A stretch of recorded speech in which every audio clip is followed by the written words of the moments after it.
Boa tarde, pessoal. Eu sou a Marina e nesse vídeo iremos apresentar o trabalho 1, a determinação do coeficiente de difusão de etanol no ar, da disciplina Fenômenos de Transporte 3. Nós somos o grupo FIXE, composto pela Fernanda, Guilherme, Letícia, Marina, Matheus e Sal. O nosso roteiro vai ser seguido pela introdução, pelos materiais, pelo procedimento, equacionamento, resultados de discussão, a conclusão e, por fim, as referências. Antes da gente entrar de fato em difusão, coeficientes de difusão, lei de Fick no experimento, eu queria convidar vocês a pensarem em situações bem simples do nosso dia a dia, coisas tão comuns que a gente nem percebe que é a ciência que está acontecendo ali. A primeira é quando a gente estende a roupa no varal. Primeiro a gente lava a roupa com amaciante, estende e bate um ventinho de leve e o cheiro chega até nós. Ninguém vê as moléculas saindo da roupa, atravessando o ar, mas o cheiro se espalha mesmo assim. Isso acontece sozinho, sem ventilador, sem máquina, sem ninguém. Isso é difusão. Outro exemplo clássico é o cheiro de chuva. Às vezes você está dentro de casa e sente aquele cheiro de terra molhada antes da chuva cair. Esse cheiro, chamado petrichor, vem de substâncias liberadas pelo solo e pela vegetação, que começam a se espalhar pelo ar. E, de novo, são as moléculas se difundindo até chegarem na gente. E o último exemplo, e o mais importante, é o cheiro de gás de cozinha. O GLP não tem cheiro. Aquele cheiro forte que sentimos vem da mercaptana, colocada justamente para sentirmos o cheiro porque ela se difunde muito bem no ar.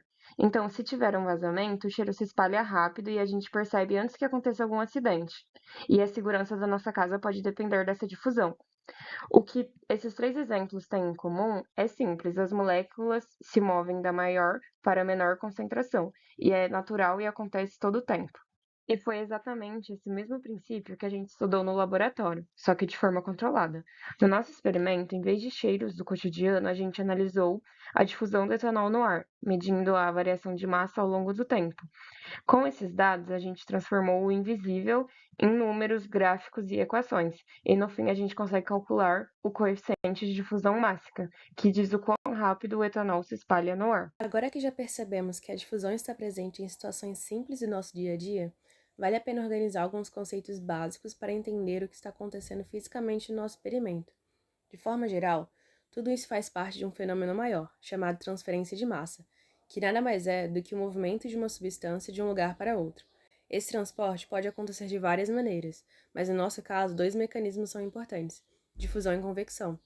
A difusão acontece por causa do movimento natural das moléculas. Elas estão sempre em movimento aleatório, colidindo umas com as outras, e isso faz com que uma substância se espalhe pelo ambiente. Já a convecção envolve o movimento do fluido como um todo, geralmente causado por variações de temperatura ou pela presença de correntes de ar. No nosso experimento, o mecanismo predominante é a difusão, mas na prática, existe um pouco de convecção envolvida. Por isso, tentamos manter o ambiente o mais estável possível, justamente para que a difusão fosse o fenômeno mais representativo. Outro conceito essencial é o de gradiente de concentração, que é simplesmente a diferença de concentração entre dois pontos. Sempre que existe essa diferença, as moléculas tendem a se mover para tentar equilibrar o sistema. É exatamente por isso que os cheiros se espalham no ar. Enquanto houver a diferença de concentração, o processo continua acontecendo. Esse processo começa com a evaporação, que é a passagem do etanol da fase líquida para a fase gasosa. Como o etanol é um líquido volátil, ele evapora com facilidade, o que permite acompanhar esse comportamento ao longo do tempo, sem necessidade de temperaturas extremas. É importante destacar que a evaporação e a difusão não são a mesma coisa. Primeiro, o etanol evapora, depois as moléculas que viraram vapor se difundem pelo ar. São fenômenos diferentes, mas que acontecem de forma contínua e conectada. A temperatura também influencia diretamente esse comportamento. Quanto maior a temperatura, maior a energia das moléculas, o que facilita tanto a evaporação quanto o espalhamento no ar. Todos esses fenômenos podem ser resumidos por uma propriedade física, chamada coeficiente de difusão. De forma simples, esse coeficiente indica quão facilmente uma substância consegue se espalhar em outra. Valores maiores estão associados a uma difusão mais rápida, enquanto valores menores indicam um espalhamento mais lento. Esses conceitos formam a base física do experimento, ajudando a entender o que está acontecendo antes mesmo de qualquer conta ou equação. Agora que entendemos a lógica do fenômeno e os conceitos científicos que explicam a difusão, podemos falar sobre os objetivos do nosso trabalho, que apesar de parecerem simples, envolvem bastante coisa por trás. O primeiro objetivo foi determinar experimentalmente o coeficiente de difusão máxima do etanol no ar. Por que isso é importante? Porque o coeficiente de difusão é como uma velocidade oficial com que as moléculas se espalham no ar. É um número que caracteriza o quanto uma substância é rápida ou lenta em se difundir. E esse valor muda de substância para substância com a temperatura e com a pressão. O segundo objetivo foi comparar o valor que encontramos com valores da literatura. Isso é essencial em qualquer experimento científico, porque não adianta só medir, a gente precisa saber se o que foi medido faz sentido e se está dentro de um intervalo coerente. O terceiro objetivo foi analisar e discutir as possíveis causas de um desvio entre o valor experimental e o valor teórico, porque na prática nenhum experimento sai perfeito, existem pequenas variações.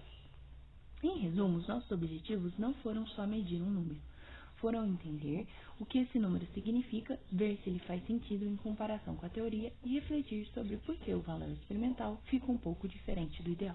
Para realizar o experimento, nós utilizamos um conjunto de materiais relativamente simples, mas que são fundamentais para garantir que o processo aconteça de forma controlada e que os dados possam ser medidos com precisão. Os materiais foram célula de Arnold, suporte, papel milimetrado, termômetro, etanol, ventilador e celular. O procedimento experimental foi realizado de forma gradual ao longo de várias horas.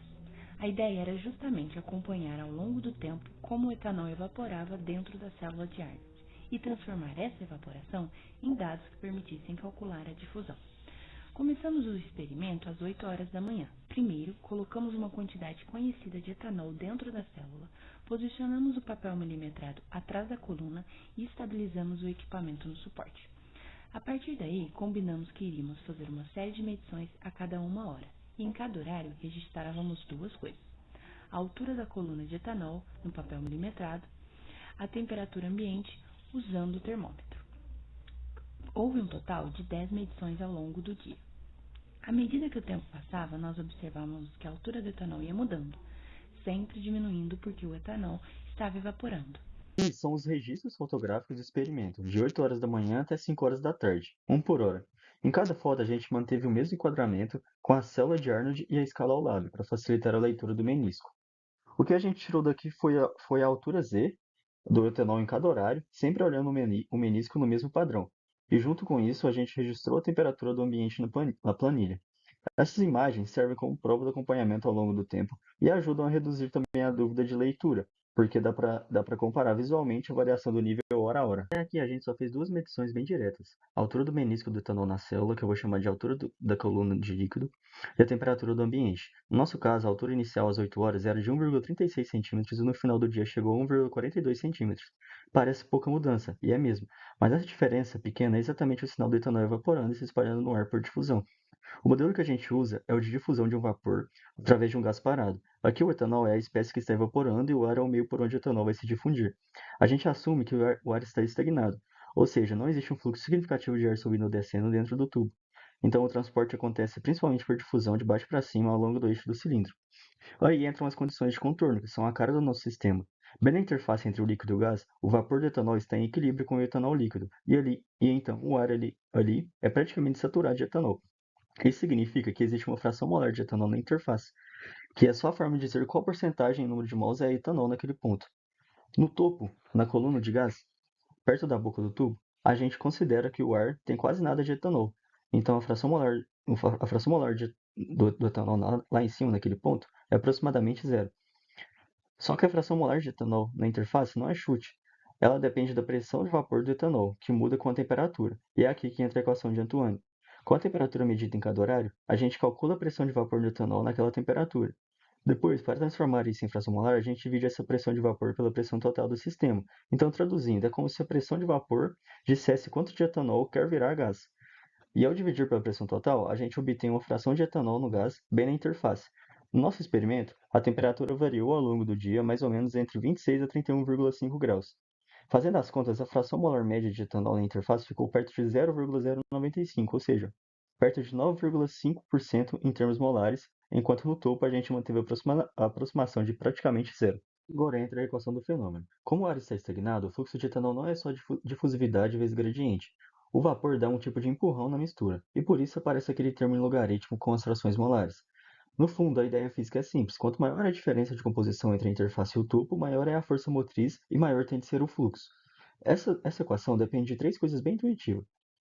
A difusividade do etanol no ar, que é o que queremos, a concentração molar do gás, que a gente estima por gás ideal, e o caminho da difusão, que é a altura da coluna de gás. Quanto maior é esse caminho, mais difícil se difundir. E aí vem o pulo do gato. A gente usa a análise pseudoestacionária. Mesmo o nível do líquido mudando devagar, a gente assume que o perfil do gás se ajusta rápido. Então dá para ligar o fluxo ou a velocidade com que a altura do etanol muda. Quando juntamos isso com o balanço de massa e integramos no tempo, aparece uma forma linear. Em vez de plotar z direto, a gente plota metade da diferença entre o quadrado da altura atual e o quadrado da altura inicial. E isso tem que dar uma reta, com o tempo. E foi o que aconteceu. Com tempos que plotamos de 0 até 32.400 segundos, o ajuste deu aproximadamente 0,976 e uma inclinação de reta de 2,6 vezes 10 a menos 10 metros quadrados por segundo. Essa inclinação é o elo entre o gráfico e o coeficiente de difusão. Colocando ela na fórmula final, com a densidade de etanol, massa molar, concentração do gás e o logaritmo, a gente isola o resultado. No nosso caso, chegamos a um DAB de 1,1 vezes 10 a menos 6 metros quadrados por segundo.